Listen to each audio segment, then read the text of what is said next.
اقتدار دیا. ایک وقت میں پوری دنیا کا ایک ہی بادشاہ, دو مسلمان تھے دو کافر. مسلمانوں میں حضرت سلیمان علیہ السلام اور جناب ذوالقرنین علیہ السلام, اور کافروں میں بخت نصر اور نمرود. یہ دو لوگ ہیں جنہیں اللہ نے پوری دنیا میں اقتدار دیا, اور پھر اس کے بعد آنے والے وقت میں اللہ تعالیٰ امام مہدی کو سارا اقتدار عطا فرمائے گا پوری دنیا کا. حضرت ذوالقرنین کے بارے میں دو روایات ہیں. ایک تو یہ ہے کہ وہ نبی تھے, اور ایک یہ ہے کہ نہیں وہ ولی تھے. لیکن مجھے حضرت مولا علی شیر خدا رضی اللہ تعالیٰ عنہ کا قول ملا ہے جس میں آپ نے فرمایا کہ نہیں وہ نبی نہیں تھے. تو اس لیے میرا نظریہ یہی ہے کہ وہ اللہ کے ایک نیک بندے تھے. اللہ نے انہیں پوری زمین میں اقتدار دیا. وہ ایک مہم پہ نکلے, ان کا ارادہ بنا کہ میں ذرا دنیا کا چکر لگاؤں. تو انہوں نے سفر شروع کیا کہ میں دیکھوں ذرا سورج غروب کہاں ہوتا ہے. تو فرماتے میں پہنچا, بڑا گیا لیکن میں اس مقام تک پہنچ گیا جہاں سورج غروب ہوتا ہے. تو پھر میں نے دیکھا کہ ایک سیاہ کنواں ہے جس کے اندر جا کے وہ چھپ گیا ہے, لیکن رب کریم کی اس حقیقت تک میں پہنچ سکا نہیں. پھر آپ فرماتے ہیں کہ میں آگے نکلا تو مجھے ایک قوم کے بارے میں بتلایا گیا جو بڑی خونخوار قوم تھی, بڑی خونخوار. اس کو یاجوج اور ماجوج کہا جاتا ہے. یہ قوم اتنی خونخوار تھی کہ یہ درندوں کو بھی کھا جایا کرتی تھی. اتنے لمبے چوڑے ان کے قد تھے, اتنے زیادہ طاقتور تھے کہ سانپ اور بچھو بھی کھا جاتے تھے. یہ نکلا کرتے تھے سبزے کے دنوں میں تو ساری کھیتیاں اجاڑ جاتے تھے, ہر چیز تباہ کر جاتے تھے, حتیٰ کہ انسانوں تک کو کھا جاتے تھے. تو حضرت ذوالقرنین جب وہاں پہنچے, اللہ تبارک و تعالیٰ نے انہیں ان مظلوم لوگوں کا مددگار بنایا جن پر یاجوج اور ماجوج کی قوم ظلم کرتی تھی. انہوں نے آپ سے کہا کہ حضور مہربانی فرمائیں, اس قوم سے تو ہماری جان چھڑائیں. آپ نے فرمایا تم میری مدد کرو. انہوں نے کہا حضور کس طرح؟ فرمایا بس جسمانی طور پر میری مدد کرو. تو آپ نے پھر وہاں ایک دیوار بنائی, لوہا کاٹ کر, سیسا پگھلا کر, پتھر ڈال کر ایک بڑی موٹی تازی دیوار بنائی, اور اتنی اونچی بنائی, اور پھر اس کے چاروں جانب آگ جلائی تاکہ وہ لوہا اس طرح پگھل جائے کہ وہ دیواروں کے ساتھ چپک جائے, تاکہ کوئی آدمی پیر رکھنا چاہے تو پیر رکھ کے اس پہ چڑھ نہ سکے. آپ نے وہ دیوار بنائی. اب اس قوم کا حال یہ ہوا کہ وہ اس کے اندر قید ہیں. وہ صبح جب اٹھتے ہیں تو اس کو توڑنا شروع کرتے ہیں, توڑتے رہتے ہیں. تو جب شام ہوتی ہے تو ان میں سے ہر روز ایک شخص کہتا ہے اتنی رہنے دو باقی کل کریں گے. لیکن جب وہ سویرے اٹھتے ہیں تو اللہ تعالیٰ اس دیوار کو پھر سے مضبوط فرما دیتا ہے. نبی کریم علیہ السلام نے فرمایا قرب قیامت میں ایک وقت آئے گا, قیامت کے قریب جا کے ایک ٹائم ایسا آئے گا کہ اس مخلوق میں سے ہی ایک شخص پکارے گا, اور پکار کے کہے گا کہ اب سو جاؤ انشاءاللہ. اللہ ان کی زبان پہ جاری کہے گا اب سو جاؤ اور سویرے انشاءاللہ یہیں سے شروع کریں گے. تو فرمایا وہ چونکہ انشاءاللہ کہیں گے تو پھر اللہ تبارک و تعالی اگلے دن اس دیوار کو وہیں پہ رکھے گا جہاں رات کو انہوں نے اسے چھوڑا تھا. اگلے دن وہ توڑیں گے تو دیوار ساری ٹوٹ جائے گی, اور پھر اللہ تبارک و تعالیٰ کا فضل ہوگا تو مسلمان کی طرف وہ بڑھیں گے, وہ قتل و غارت کریں گے, پھر سے وہی درندگی کریں گے. تو پھر حضرت عیسیٰ علیہ السلام ان کے لیے دعا کریں گے. تو دعا کا یہ حال ہوگا کہ ان کے وجود پر کچھ ایسی چیزیں برآمد ہوں گی جن کی وجہ سے وہ مر جائیں گے, ختم کر دیے جائیں گے. قیامت کے قریب جا کے وہ دوبارہ آئیں گے. اس کے بعد پھر اللہ تبارک و تعالیٰ نے سورہ کہف کی آخری آیات میں 7 سمندر اور ان جیسے اور بھی آ جائیں, فرمایا 7 سمندر ہوں اور ان جیسے اور بھی آ جائیں اور مل کر وہ روشنائی بن جائیں تو میرے رب کے کلمات ختم ہونے سے پہلے سمندر ختم ہو جائیں گے. اور آخری آیت میں اللہ تعالیٰ نے فرمایا کہ اے رسول صلی اللہ تعالی علیہ وسلم آپ کہہ دیجئے کہ میں تمہاری طرح ہی ایک بشر ہوں, انا بشر مثلکم, میں بھی تمہاری طرح ایک. اب مثلکم کا بہت سارے لوگوں نے ترجمہ اپنی طرح کا کر لیا ہے, حالانکہ حضور صلی اللہ تعالی علیہ وسلم نے فرمایا کہ بشر ہونے میں تمہاری طرح ہوں, رسول ہونے میں تمہاری طرح نہیں, اللہ کا حبیب ہونے میں تمہاری طرح. اور وہ یہ جو میں کہہ رہا ہوں نا نہیں, تو یہ صحیح بخاری کے لفظ ہیں. حضور نے فرمایا ایکم مثلی, کون ہے تم میں جو میری طرح ہو. اور تو اپنے رسول کے بارے میں یہ کہے کہ بکریاں چرا رہے تھے تو معاذ اللہ انہیں پتہ ہی نہیں تھا کہ میں نبی بن جاؤں گا. ایسی کوئی بات نہیں. اعلیٰ حضرت فرماتے ہیں اللہ اللہ وہ بچپنے کی پھبن, یعنی بچپن میں بھی رنگ ڈھنگ نرالے تھے میرے رسول. اللہ اللہ وہ بچپنے کی پھبن, اس خدا بھاتی صورت پہ لاکھوں سلام, اس خدا بھاتی صورت پہ اور مرحوم اعظم چشتی نے بھی ایک جملہ بڑا خوبصورت کہا ہے، اس نے کہا تیری حیات پاک کا ہر لمحہ پیغمبر لگے۔ انہوں نے اپنے چچا کو بے جان بتوں کی عبادت سے روکا، عذاب الہی سے ڈرایا۔ اس نے کہا کہ آپ ہمیں ہمارے خداؤں سے پھیرنا چاہتے ہیں، اس سے رک جائیں ورنہ ہم آپ کو سنسار کر دیں گے۔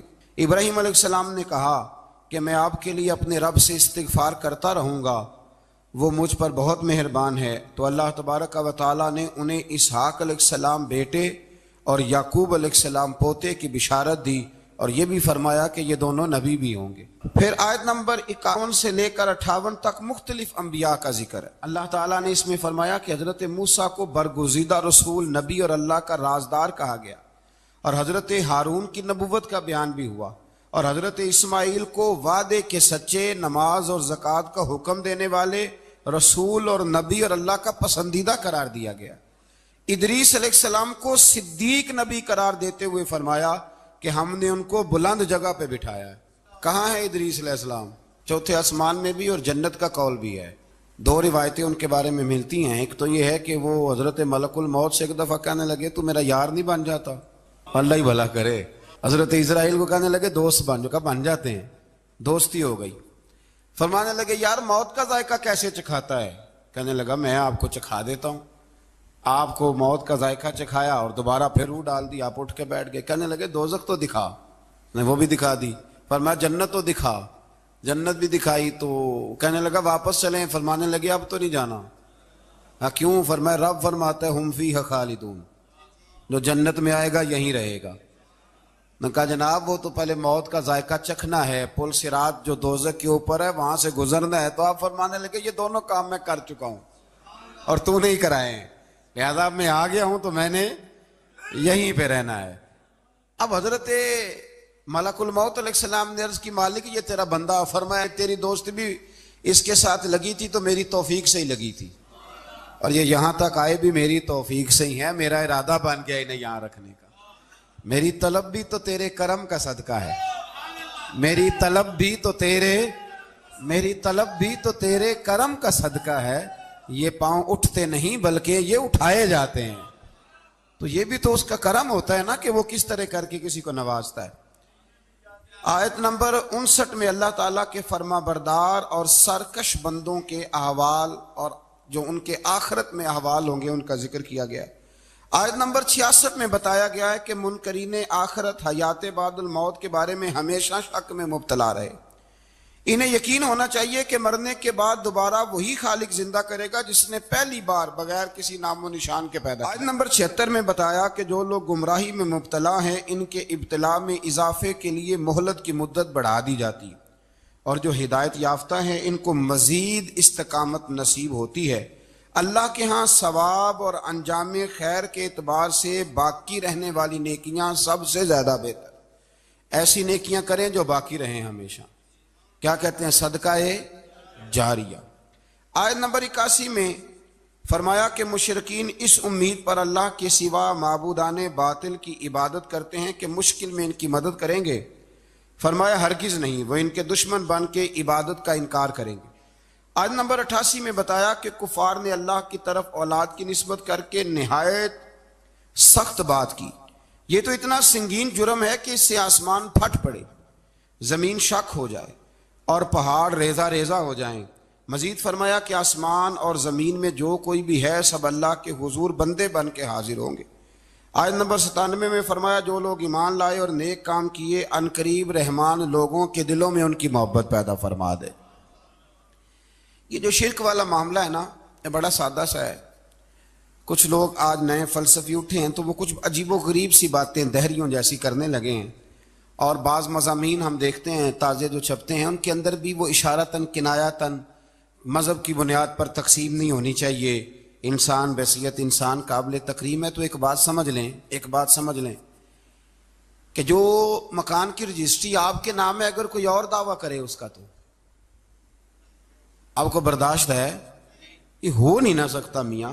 ملک میں وزیر کئی ہو سکتے ہیں پر وزیر اعظم ایک ہوتا ہے، اس کو سمجھ لیں۔ تو جب اللہ کی توحید میں کوئی کسی کو شریک ٹھہراتا ہے تو وہ بہت بڑا جرم کرتا ہے، وہ بہت بڑا جرم کرتا ہے۔ یوں سمجھ لیں کہ جیسے آپ کی 5 مرلے کی زمین پہ کوئی آ کے قبضہ کرے، اسے مار دینے کو دل کرتا ہے. اس لیے یہ ساری زمین رب کریم کی ہے. آسمان و زمین کا خالق اور مالک. تو شرک ناپسندیدہ بات، ناپسندیدہ. سورہ طٰہٰ شروع ہوتی ہے. اس سورہ طٰہٰ میں نبی پاک صلی اللہ تعالی علیہ وسلم کو رب کریم نے فرمایا کہ محبوب قرآن اس لیے نازل نہیں کیا تھا کہ آپ مشقت میں پڑ جائے. نبی کریم لمبی لمبی نمازیں پڑھتے تھے، لمبی لمبی. تو قرآن مجید نے کہا طٰہٰ ما انزلنا علیک القرآن لتشقیٰ. محبوب قرآن اس لیے نازل نہیں کیا کہ آپ مشقت میں پڑ جائیں. حضور لوگوں کو بڑی جد و جہد کے ساتھ دین کی طرف بلاتے تھے، تو کہا محبوب قرآن اس لیے نازل نہیں کیا تھا کہ آپ مشقت میں پڑ جائیں. آپ تو مشقت کرنے لگ گئے. وہ یا رب اپنے محبوب کو کہہ رہا ہے، جیسے سورہ مزمل میں بات ہوئی نا کہ محبوب تھوڑا آرام بھی فرما لیا کر. محبوب تھوڑا آرام بھی فرمائے. پھر فرمایا کہ یہ قرآن نصیحت کے لیے نازل ہوا ہے، اور اللہ ظاہر و باطن سب کو جانتا ہے، اور وہ وحدہ لا شریک ہے، اور سارے اچھے نام اسی کے ہیں. آیت نمبر 10 میں فرمایا کہ مدین سے واپسی کے سفر کے دوران موسیٰ علیہ السلام اس واقعے کا بیان کیا کہ وہ اپنی جگہ پر رکے ہوئے تھے، تو وہیں انہیں غیب سے ندا آئی کہ اے موسیٰ میں آپ کا رب ہوں، آپ وادی مقدس میں ہیں تو ادباً اپنے جوتے اتار دیجئے. میں نے آپ کو چن لیا ہے. میرے پیغام وحی کو توجہ سے سنیے. میں اللہ وحدہ لا شریک ہوں. میری بندگی کیجیے، میری یاد کے لیے نماز قائم کیجیے. قیامت آنے والی ہے، اسی کی طرف آپ توجہ فرمائیے. اسی موقع پر آپ کو جو معجزات عطا کیے گئے ان کا بھی ذکر ہے، اور وہ ہم پیچھے بہت ساری جگہوں پہ اس کا ذکر کر آئے کہ اللہ تعالیٰ نے ان کو ایک ایسا عصا عطا فرمایا تھا کہ وہ ایک دم میں ہی بہت بڑا اژدہا بن جایا کرتا تھا. اور پھر حضرت سیدنا موسیٰ علیہ السلام اپنا ہاتھ گریبان میں ڈال کے نکالتے تھے تو آفتاب کی طرح روشن ہو جاتا تھا. اقبال کہتے ہیں یدے بیضا لیے بیٹھے ہیں اپنی آستینوں. یدے بیضا لیے، چمکتے ہوئے ہاتھ ہیں ان کے، تو یہ اپنی آستینوں میں چھپا کے بیٹھے ہیں. پر اقبال نے یہ ولیوں کے لیے کہا ہے، نہ پوچھ ان خرقہ پوشوں کی، ارادت ہو تو دیکھ ان کو. ارادت ہو تو محبت کے ساتھ دیکھ، تنقید کے ساتھ تو پتہ ہے پھر بندے کو کوئی شے نہیں ملتی، آنکھیں گونگ ہو جاتی. ارادت ہو تو دیکھ ان کو، یدے بیضا لیے بیٹھے ہیں اپنی آستینوں میں. پھر اللہ تعالیٰ نے نا حضرت موسیٰ علیہ السلام کو حکم دیا تھا کہ فرعون کو دعوت دیں. تو حضرت موسیٰ نے دعا مانگی جو آیت نمبر 25 اور 28 میں موجود ہے. رب اشرح لی صدری ویسر لی امری واحلل عقدۃ من لسانی یفقہوا قولی. اے میرے رب میرے لیے میرا سینہ کھول دے، میرے لیے میرا کام آسان کر دے، میری زبان کی گرہ کھول دے تاکہ وہ لوگ میری بات کو سمجھ سکیں. یہ آپ نے دعا فرمائی. اور آگے جا کے مزید آپ نے التجا کی کہ میرے خاندان میں سے میرے بھائی ہارون کو اس مشن میں میرا وزیر بنا دے تاکہ مجھے تقویت ملے، اور اسے میرا شریک کار بنا دیجیے. اللہ تعالیٰ نے ان کی اس دعا کو قبول فرما لیا. آیت نمبر 38 سے حضرت موسیٰ علیہ السلام کی پیدائش کا ذکر ہوتا ہے، اور یہ تقریباً آیت نمبر 76 تک چلتا ہے. واقعہ آپ نے پہلے بھی سنا ہوا ہے، اپنے لفظوں میں بھی عرض کیے دیتا ہوں. فرعون کو اس نے وہ خواب دیکھ لیا تھا کہ ایک ستارہ اٹھے گا اور پھر وہ گرے گا تو میری ساری سلطنت کو تباہ کر دے گا. نجومیوں سے اس نے پوچھ لیا، اس نے کہا کہ ایک بچہ پیدا ہوگا جو تیری سلطنت کو تباہ کرے گا. چاہیے تو یہ تھا کہ وہ توبہ کرتا، لیکن اس نے کیا کیا کہ اس نے بچوں کو قتل کرانا شروع کیا. یذبحون ابناءکم، ذبح کرا دیتا تھا تمہارے بیٹوں کو، اور بچیوں کو وہ زندہ رکھتا تھا. اللہ تبارک و تعالیٰ کی قدرت دیکھیے، رب بڑا ہی کریم ہے. آپ یقین کریں مولا کے دینے کے انوکھے ہی انداز ہیں. یعنی حضرت موسیٰ کوہ طور کے پاس آگ لینے جائیں تو اللہ تبارک و تعالیٰ پہلی وہی فرما کے نبی بنا لے. بھائی حضرت یوسف کو کنویں میں ڈالے تو رب وہاں سے نکال کے مصر کا حکمران بنا دے. وہ بڑا ہی بے نیاز ہے. مولا کے دینے کے انداز بڑے ہی انوکھے ہیں، وہ بڑے انوکھے انداز میں نوازتا ہے. تو حضرت موسیٰ جب پیدا ہوئے تو ان کی والدہ نے پتہ کیا کیا، ان کو ایک صندوق میں بند کر کے دریا میں بہا دیا. اب دریا میں بہتے جا رہے ہیں تو ماں تھی تو پریشان بھی ہو گئی. ان کی ہمشیرہ کو کہنے لگی ذرا دھیان رکھنا کدھر جاتے ہیں. حضرت موسیٰ علیہ السلام دریا میں بہتے بہتے نا فرعون نے نا دریا کے کنارے مکان بنایا ہوا تھا. آپ کو پتا ہے بادشاہوں کا ذوق ہوتا ہے. آج کل ہمارے جو حکمران ہیں انہوں نے اس کا نام فارم ہاؤس رکھا ہوا ہے, میرا فارم ہاؤس, اور پرانے زمانے میں لوگ ڈیرا کہتے تھے. تو اس نے بھی اس طرح کا فارم ہاؤس بنایا ہوا تھا. وہاں پہ حضرت موسیٰ علیہ السلام تیرتے ہوئے تابوت کے اندر, صندوق کے اندر جا رہے ہیں. فرعون اور ان کی بیوی حضرت آسیہ بے اولاد تھیں, بڑی تڑپ تھی بیٹے کی, وہ بھی وہاں کھڑی تھی. صندوق تیرتا ہوا آیا تو فرعون نے کہا کہ جاؤ پکڑ کے لاؤ دیکھو کیا ہے. جب وہ لے کے آئے نا تو آپ کی ہمشیرہ جو نگرانی کر رہی تھی پریشان ہوگی کہ یہ تو اس کے ہاتھ لگ گئے, یہ تو اب مار ڈالے گا. لیکن جب خوبصورت اور چمکتا ہوا بچہ دیکھا تو بی بی آسیہ کہنے لگی یہ بنی اسرائیل کا ہے ہی نہیں, یہ تو پتہ نہیں کہاں سے بہتا ہوا یہاں آ گیا ہے, تو ایسے ہی چھوڑ, یہ پتہ نہیں کہاں سے رکھ نہ لیں. تو حضرت موسیٰ علیہ السلام وہ کہنے لگا نہیں انہی کے ہیں, موسیٰ علیہ السلام اسی کے ہیں. تو آسیہ کہنے لگی تیرے تو سر پہ نا بس بھوت ہی سوار ہو گیا, ہر وقت وہی لوگ تجھے یاد رہتے ہیں, یہ پتہ نہیں کہاں سے بہ کے آیا. اب رکھ لیا, مان گیا فرعون. آپ فرعون کے گھر میں جو اس لیے بچے مروا رہا تھا کہ میری سلطنت حضرت موسیٰ پیدا نہ ہو جائیں, تو اسی کے گھر میں پرورش پانے لگے, اسی کے گھر میں. اب عورتیں منگائیں گئی دودھ پلانے کے لیے, تو حضرت موسیٰ علیہ السلام کسی بی بی کا دودھ نہیں پیتے, تو آپ کی ہمشیرہ نہ وہیں دائیں بائیں گھومتی رہتی. تو کہنے لگی جناب آسیہ سے کہ میں ایک بی بی کو جانتی ہوں, بڑی صاف ستھری ہے, مجھے امید ہے یہ بچہ اس کا دودھ پیے گا. تو فرعون کہنے لگا دوڑ کے لا. تو وہ اپنی والدہ کو لے کے آئیں تو حضرت موسیٰ نے فوراً دودھ پینا شروع کر دیا. فرعون کو پھر تھوڑا شک ہوا. ایک روایت یوں بھی لکھی ہے بعض لوگوں نے کہ فرعون ایک دن اٹھایا ہوا تھا حضرت موسیٰ کی, ابھی تھوڑی سی عمر تھی, تو آپ نے اس کی داڑھی پکڑ کے تو ایک گھونسا دے مارا. جلالی تو شروع سے ہے نا. تو کہنے لگا آسیہ تو مان نہ مان, یہ بچہ وہی ہے.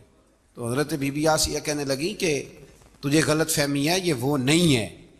اس نے کہا دیکھو نا, یہ تو اٹھاتی ہے تو پیار کرتا ہے, اور میرے جب قریب آتا ہے تو اس کے لب و لہجے میں تلخی محسوس کرتا ہوں. اس نے کہا بچوں کو کیا پتا. خیر ایک طرف اس نے کھانے پینے کی چیزیں رکھ دی, ایک طرف انگارے رکھ دیے. وہ بھی حضرت آسیہ کہتی ہیں کہ تجھے سمجھ آئے بچے بچے ہوتے. حضرت موسیٰ بچے تو تھے, پر تھے تو اللہ کے نبی نا, اللہ کے نبی تھے. جب اس نے کہا نا یہ بچے ہیں, تو حضرت موسیٰ علیہ السلام بجائے انگاروں کی طرف جانے کے, نبی تھے, وہ سیدھے کھانے پینے والی چیزوں کی طرف بڑھنے لگے. فرعون کہنے لگا آپ بتا. اللہ تعالیٰ نے حضرت جبریل کو بھیجا, انہوں نے کہا ادھر نہیں جانا, آپ ادھر جائیے.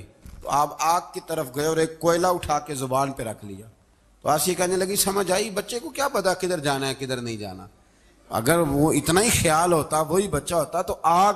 اور بعض مفسرین نے لکھا ہے یہ جو حضرت موسیٰ دعا مانگتے تھے نا رب اشرح لی صدری ویسر لی امری, یہ وہ آگ کا انگارہ جب کوئلہ منہ میں رکھا تھا نا, تو اس کی وجہ سے زبان میں کچھ لکنت آ گئی. تو آپ دعا کرتے تھے کہ یا اللہ میری زبان کی وہ بند گرا کھول دے, تاکہ میں کھل کے فرعون کے سامنے بات کر سکوں. وہیں حضرت موسیٰ پلنے لگے, وہیں پلے, وہیں جوان ہوئے, وہیں اللہ نے ساری دولتیں دی. بہن بھی ملی, ماں بھی ملی, اور سارے عزیزوں کا پیار بھی ملا. اسی گھر کے اندر اللہ نے پرورش کر کے فرعون کے ظلم سے بنی اسرائیل کو نجات عطا فرمائی. آج نمبر 77 سے موسیٰ علیہ السلام کو حکم ہوا کہ راتوں رات بنی اسرائیل کو لے کے نکل جائیں. انہیں اللہ کی طرف سے یقین دلایا گیا کہ ان کے لیے سمندر میں خشک راستہ نکال لیا جائے گا. فرعون نے ان کا تعاقب کیا اور سمندر میں غرق کر دیے گئے. اس مقام پر اللہ تعالیٰ نے بنی اسرائیل پر اپنے احسانات کا ایک بار پھر ذکر فرمایا. حضرت سعد بن ابی وقاص رضی اللہ تعالیٰ عنہ بھی ایک دن جہاد کے لیے نکلے تو رستے میں سمندر آ گیا. حضرت موسیٰ کی قوم کو نا سمندر نے رستہ دیا تھا. تو جناب سعد بن ابی وقاص سمندر کے کنارے کھڑے ہو کے, اب وہ لوگ پوچھنے لگے حضور کیا کرنا ہے. فرمایا کرنا کیا ہے, ابھی دیکھیں کیا ہوتا ہے. تو فرمانے لگے وہ سمندر و دریا, اگر تو حضرت موسیٰ کی نافرمان قوم کو رستہ دیتا ہے تو ہم تو رسول اللہ کے فرما بردار غلام ہیں, ہمیں بھی رستہ دے. تو 12 رستے بن گئے دریا میں سے. جناب سعد بن ابی وقاص لشکر لے کے گزر گئے, باہر گئے تو ایک دفعہ پھر صحابہ کو یقین دلایا. فرمایا کسی کی کوئی چیز تو نہیں رہ گئی دریا میں. دشت تو دشت ہیں دریا بھی نہ چھوڑے ہم, بحر ظلمات میں دوڑا دیے. اب میں کیا کروں, علامہ اقبال نے ہر جگہ کلام لکھا ہے, ہر جگہ. آپ کو پتہ نا ایک صاحب مجھے بھی سمجھا رہے تھے, میں نے جمعے میں بھی وضاحت کی. کہنے لگے آپ اقبال کی بڑی تعریفیں کرتے ہیں. میں نے کہا مجبوری ہے, وہ کام ہی تعریفوں والے کرتے ہیں. تو ہو جاتی ہیں، کیا کیا جائے، آمدام برسر مطلب۔ تو حضرت سعد بن ابی وقاص نے پوچھا کچھ رہ تو نہیں گیا؟ کہا جناب پیالہ رہ گیا میرا مٹی کا دریا میں۔ تو حضرت سعد بن ابی وقاص کہنے لگے کوئی مسئلہ نہیں، ہم رسول اللہ کے غلام ہیں۔ اور اس پر بڑی دلائل ہیں، وقت نہیں ہے آگے بڑھنا ہے۔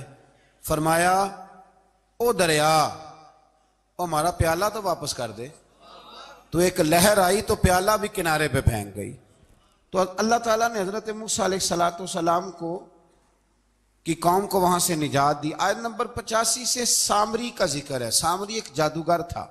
جب حضرت موسیٰ علیہ السلام تشریف لے گئے نا کوہ طور پہ، تو اس نے سونے کا ایک بچڑا بنا دیا تھا، اور اس کے منہ میں ایسی تاریں اس نے لگائی تھیں کہ جب ہوا چلتی تھی تو وہ تاریں بجتی تھیں، مفسرین نے لکھا ہے۔ تو بنی اسرائیل والوں کو یہ کہتا تھا دیکھو یہ بولتا ہے، تو بڑے کمزور ایمان کے لوگ تھے، اس طرف متوجہ ہو گئے۔ حضرت موسیٰ علیہ السلام واپس آئے تو انہوں نے پوچھا کہ یہ ماجرا کیا ہے؟ تو اس نے کہا کہ میں نے نا حضرت جبریل علیہ السلام کا گھوڑا جب چل رہا تھا تو ان کے پاؤں سے جو مٹی لگ رہی تھی وہ مٹی میں نے تھوڑی اٹھا لی تھی، اور وہ میں نے اس کے منہ میں رکھی ہے، جس کی وجہ سے اس کے منہ سے آواز ہے۔ وہ مٹی کب اٹھائی تھی وہ بھی لکھا ہے مفسرین نے کہ حضرت موسیٰ علیہ السلام نے جب کہا نا بنی اسرائیل والوں کو کہ گھوڑے ڈالو اندر، حالانکہ رستے بن بھی گئے تھے، پھر بھی کہنے لگے ایسا نہ ہو کہ اندر جائیں تو پانی پھر آ جائے۔ تو یہ جاتے نہیں تھے، ڈرتے تھے، کمزور ایمان کے لوگ تھے نا۔ اصل مسئلہ نا اندر کا ہے۔ آپ یقین کریں یہ بڑی با کمال بات ہے۔ میں تو اس نتیجے پہ پہنچا ہوں تھوڑی سی زندگی گزار کے کہ یقین اگر مضبوط ہو نا تو انسان کی زندگی کا ہر کٹھن رستہ آسان ہو جاتا ہے۔ لیکن جن لوگوں کے اندر مسائل بہت زیادہ ہوتے ہیں ان کے لیے بیرونی کوئی کام کرنا بھی بڑا ہی مشکل ہوتا ہے۔ تو یہ لوگ کہنے لگے کیسے اندر جائیں گے تو پھر نہ پانی مل جائے۔ تو حضرت جبریل امین آئے گھوڑی پہ بیٹھے ہوئے، انہوں نے آگے آگے گھوڑی دوڑائی، تو آگے گھوڑی دوڑی تو ان کے گھوڑے خود بخود پیچھے دوڑ پڑے۔ حضرت سیدنا جبریل کی گھوڑی جہاں پیر رکھتی تھی وہاں سے سبزہ اگتا تھا۔ سامری جادوگر تھا، حیرت انگیز چیزوں کو جمع کر لیتا تھا، اس نے وہ جمع کر کے رکھ لی اور بچڑا بنا دیا۔ تو حضرت موسیٰ علیہ السلام نے جب اس سے پوچھا تو اس نے یہ بات بتائی اور کہنے لگا یہ تدبیر مجھے میرے نفس نے سجائی تھی۔